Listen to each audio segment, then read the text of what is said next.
Welcome to Tapped In. My name is Dave Figueroa-Martinez of DFM Coaching, and today we're covering red flags at a jiu-jitsu gym. Every once in a while, I get questions, or I'll come across: Is my gym a cult, or do I need to worry about X, Y, or Z? And it's pretty common. Not all gyms are built the same. Not all gyms have your best interests at heart. And oftentimes, when you're new to jujitsu, you're just gonna pick a gym based on location, price, not necessarily the Google ratings. Not that those are even great. You're gonna oftentimes pick just what's easiest to get to. If a gym's a little higher in cost, you might not go there simply because it's another $30, $40, which is completely understandable. But sometimes you get what you pay for in some instances. And when you're new to this, it's really hard to find quality gym on your own. It's just difficult. And so I wanted to review a couple of things and then maybe discuss my own history in it. So one of the red flags that I think is when you go to a gym and there's no structure. I have been at gyms where the 3 or 4 techniques that they show are wildly different and do not connect. It's always driven me a little nuts. I hate, especially early on, learning all these different techniques and not understanding how I was supposed to use them other than the small contacts that they give you, and then what to do when things go wrong. So when I'm teaching, I'm usually teaching a topic for a couple of weeks, sometimes a month, and we're covering from the initial stages to the first most common response and going down the line. And then we start covering, so you swept off of a closed guard position, now what you can do from here. So I personally feel like you don't necessarily have to have a curriculum in the traditional sense that's like laid out, and you have lesson one is X and lesson two is this. And it doesn't need to be that. It doesn't even have to be written out, but it really does need to feel like when you go to the class, you're going to learn something specific. And then if you go to the next class, it's going to kind of build off of that. Those are the best classes for me. Those are where I learned the most. Like if I wanted to get really good at butterfly, I loved when I went to a class for a week or two and it was just butterfly stuff. It was just close guard stuff. It was just passing stuff. That way you're so ingrained in the approach, the different approaches, the responses, and that you don't have to connect the dots and all this other shit. So some kind of a curriculum is a fantastic thing to have. And when you go to a gym and it just feels all over the place, it's kind of a red flag for me. Another one for me is weird uh, cult like rank structures. And I get we have belts, and a black belt is going to be looked at different than a white belt. When a black belt speaks, people are going to listen for the most part. When I got my black belt, it felt like there was this undue level of respect that was given to me that I didn't have at Brown. And at Brown, people did look at me more of a leader, especially because I was teaching for so long. I've been teaching the kids class for a couple of years at that point. So I was in a position of authority and I teach. But when I got my black belt, um, the title professor is a little bit of a sticking point for me. I personally don't like it, and I understand what it means. Just means instructor, teacher. I get it, but it just gives me this weird feeling that I just don't like.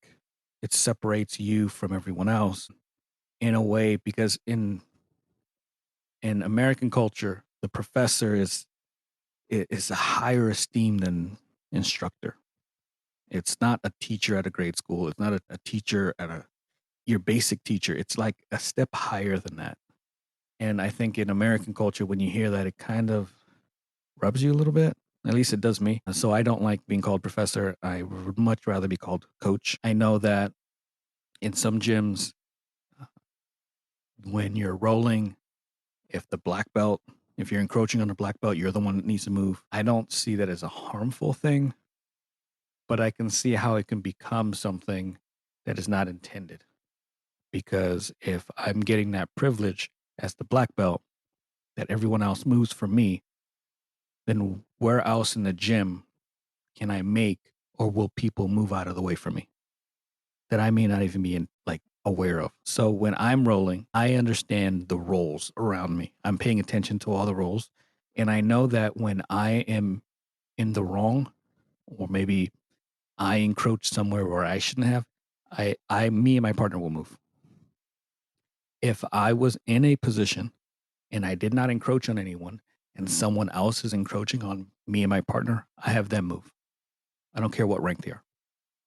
I don't think that I should have to move if I'm in the position that we started in. Like we didn't roll down halfway down the mat. If you rolled halfway down the mat, you should be moving. You should be more aware of the training you're doing. Um, so I'm not a big fan of the title professor. I'm not a big fan of any extra benefits that you might get from it.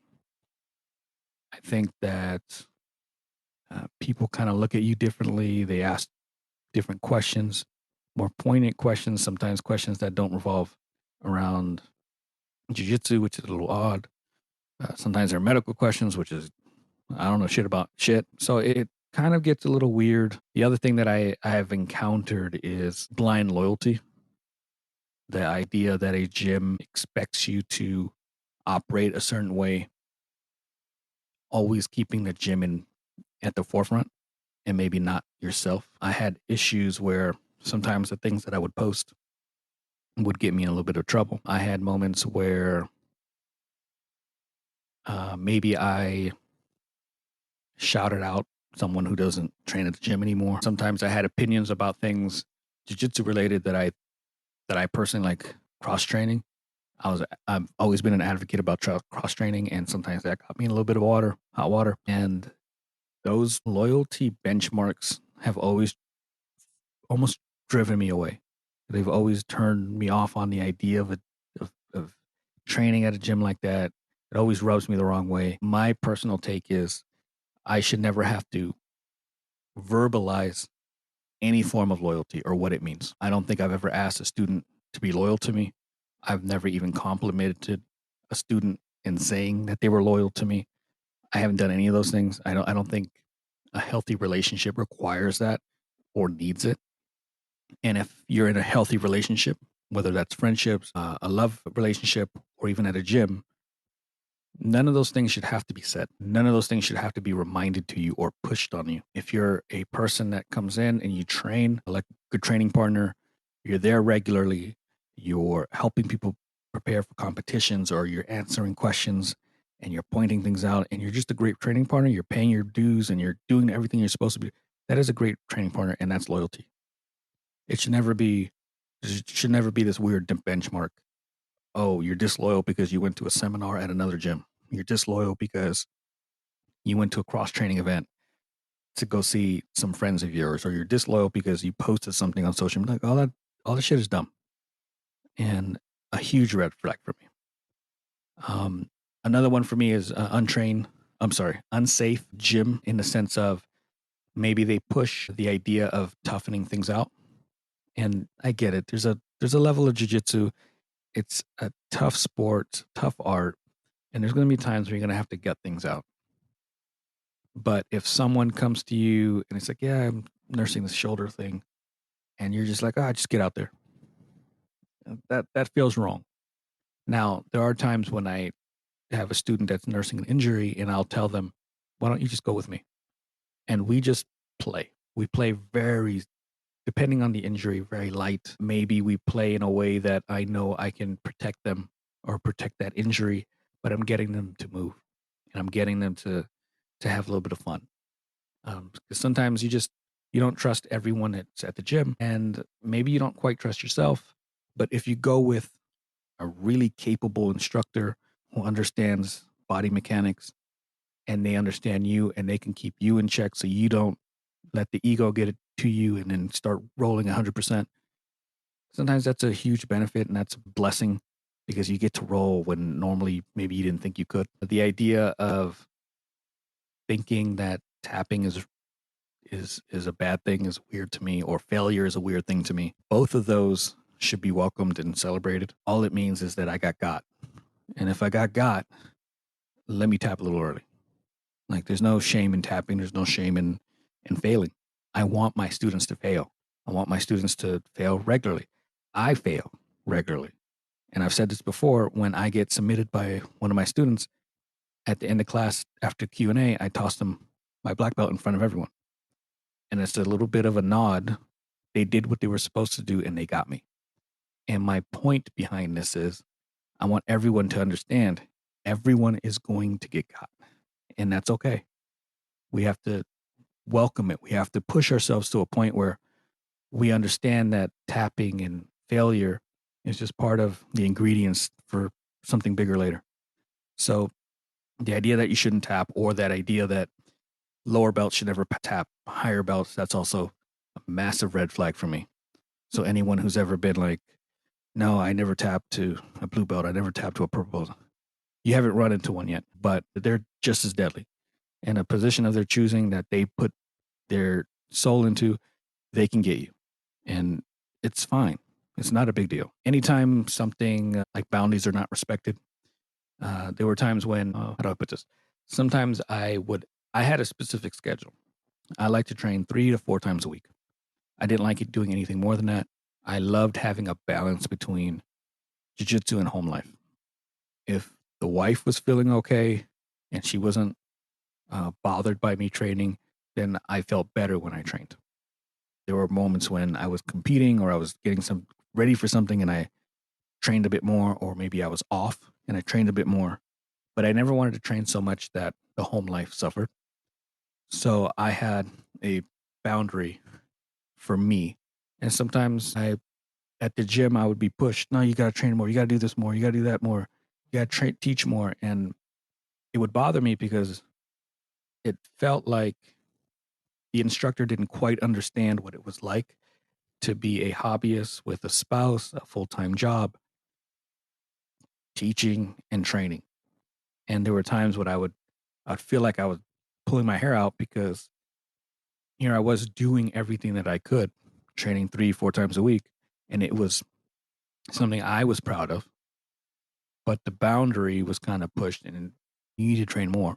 You need to be here more. And I always felt like that wasn't quite understood, that for someone that's working full time at a job with a spouse, maybe with kids, I didn't have any, coming 3 times a week is a big investment. And yeah, we would all love to come more. But like when the instructor or the gym owner continues to push it, it almost disregards the things that you have set up in order just to get to the gym. So I was always bothered by that. Sometimes the other thing, which I'll include in boundaries, sometimes decisions were made in a way that were unfair to you or unfair to an agreement that you had. And maybe you were an instructor and pay was specific and discussed, and that agreement was changed and you were just supposed to eat it and just, okay, I guess things are different now. I've experienced that a few times. Another red flag, when promotions are used as a way to control. People who have been training a long time, we all know what it's like to get promoted. It is the highlight of training in a lot of sense. And it is the reason why some of us will accept shitty behavior in shitty situations at a gym because maybe we're that close to the next belt. I know people who were really close to black belt and they were having a hard time with a certain situation and they kept coming because they did not want to, quote unquote, start new somewhere else, which is understandable. I get it. I understood that too. I felt some of that as well. And there were times when I would see someone maybe be told, hey, I would hate for your promotion to this, or you're that much closer to X belt. I really need you to do this. But it wasn't related to skill development. It was sometimes implied that it was something different. I hated that. I always felt like if you're at a level, promote them. Maybe I've also had the innuendo that we promote people who are loyal, and loyalty felt weird, as I discussed, and that always rubbed me the wrong way. So there's just a bunch of red flags. Clean gym is a massive green flag. So if you notice things are not being done, be aware, be like, put that on your red flag mark. It is not a good thing to watch class after class after class and the mats aren't cleaned. It's not a good thing to watch the gym be, in essence, a cesspool, or those gyms that you see online where the mats are just coaked in sweat and they're just glistening and people are sliding. Oh, it makes me throw up. So gross. So for me, since I discussed one side, what I find healthy is gyms that promote cross training, gyms that promote seminars at other places, gyms that bring in people who are not associated to the association in the gym for seminars. That's massive. I like when I see instructors who communicate about promotions, and I try to have conversations with students when I know I'm not going to necessarily promote them to the next belt. And I don't like, I hate the feel. Always hated the feeling of getting to the gym promotion day and you're waiting for that belt and you don't get it. So I've tried my best to try to have conversations with students ahead of time. Hey, I'm not going to promote you today. It's going to happen, but I just need to work on a few things with you. I always love instructors that communicate. Something that I try to do quite often is share seminars or learning opportunities at other gyms. I think that we're in a small community, and being in a small community, it's important for us to support each other. And the idea that there's only so much money to go around and we have to hoard it or we're going to miss something is a little short sighted for me. So there are times when I know that this specific seminar is going to benefit a student. I'll send them the flyer. I'll send, hey, I think you should sign up for this. If I have some extra money, sometimes I'll sponsor them. There's times when I'll see a technique done by someone who has no association to the association or the gym or anything we do, but I know it's something that I don't do very well. I'll send them videos. If I know that someone's doing like a guest teaching spot or something, and I'm like, hey, I think you should go to this. If there's a women's camp or a women's open mat that I see, I'll send it to the ladies at the gym. I'm like, I know that this gym is heavy with men, especially in the morning. Go out there, go meet some women that are doing jiu-jitsu. You're going to learn different things that I'm going to teach you. I understand that, and there's going to be aspects of coaching a woman, for example, that I'm not going to understand. I think I do a really good job, but there's nothing like going out and there's a camp full of women for another woman to go to. So I encourage it. I push for it. I think students need to get their education from as many different places as possible to be more well-rounded. So these are all super green flags for me. When a instructor understands the scope of jiu-jitsu and how much they can actually attribute to what they can give a student, and then understanding that, hey, I can offer more if I'm more open with the things that I'm going to miss. I always love gyms that kind of seem like they're enjoying each other, and after class, people kind of hang out or people get together outside of class. Those are huge green flags. So if you're someone that's going and you're trying to find a new gym, pay attention to the things that you're seeing. Utilize this 7 or 2 week trial, 7 day or 2 week trial that they're going to give you. Utilize as much as you can. Go to as many different instructors as you can. Get a really good feel for the gym. Pay attention to who's at the gym. Is there a specific demographic? Is it mixed? Are there a healthy amount of women there? Are there women who are in teaching positions? How are the women treated? Are there a lot of kids and families there? Those are all huge, like green, neon green things for me. When I see a lot of mix of people, when I see young and old people, when I see women, when I see a woman in a position of teaching or several women in teaching positions, like that's huge. That means that they're about the community and they're not holding anyone back, or they don't have as many toxic traits as you might think because the women are fleeing.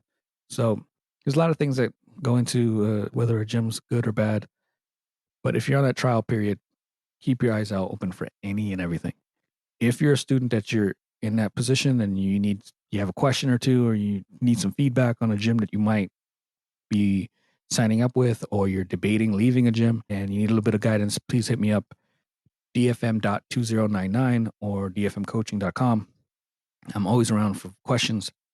Let me know. Love to know what your experience are with this. Thank you for listening.